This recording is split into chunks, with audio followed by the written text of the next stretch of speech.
We'll be installing the TapeTech and ASGARD finishing box wheel replacement kit number 502CN. Again, for reference, there's a lot of boxes on the back here, both TapeTech and ASGARD branded. I'll show you how to install this kit.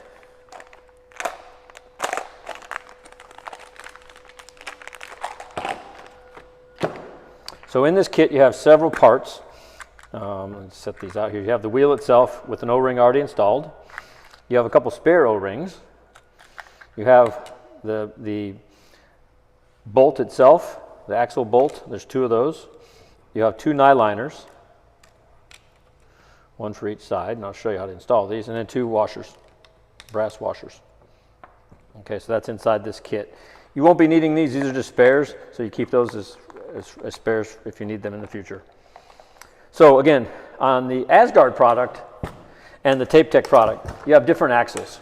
So the newer TapeTech, you have the wheels for bead, and on the ASGARD, you just have basically just the wheels themselves, and they're not designed to run bead. So on the older style TapeTechs, you can't install this kit onto the newer style. You have to get an axle kit and everything. The whole thing has to be changed out. So this can't be just changed. You just can't put these wheels onto this because they wouldn't align. So, but the ASGARD, this tool here in particular, has the old style axle. And what we can do is, I think it's a 5/8 inch nut driver. 3/8, I'm sorry, 3/8. Turn this, just loosen that up, unthread. We're going to take these parts off. Be careful of the parts so you don't lose them.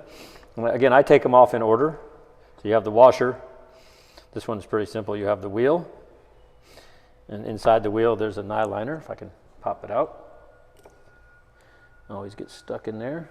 There's a little nye liner piece there, and then the wheel itself. So you have basically four pieces. So as you take them apart, remember them, because that's how you're going to put it back together. With anything, it's a good practice.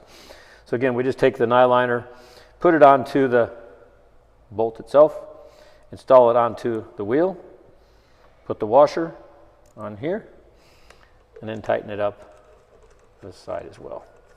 Using the nut driver works the best. Just tighten this up really easy. It's pretty easy repair to do. Tighten that nice and firm. Make sure it's spinning good. Repeat the same on the other side, and that's how you change out the wheel kit on this ASGARD and TapeTech, older TapeTechs, but with ASGARD, that's how you change the wheels out.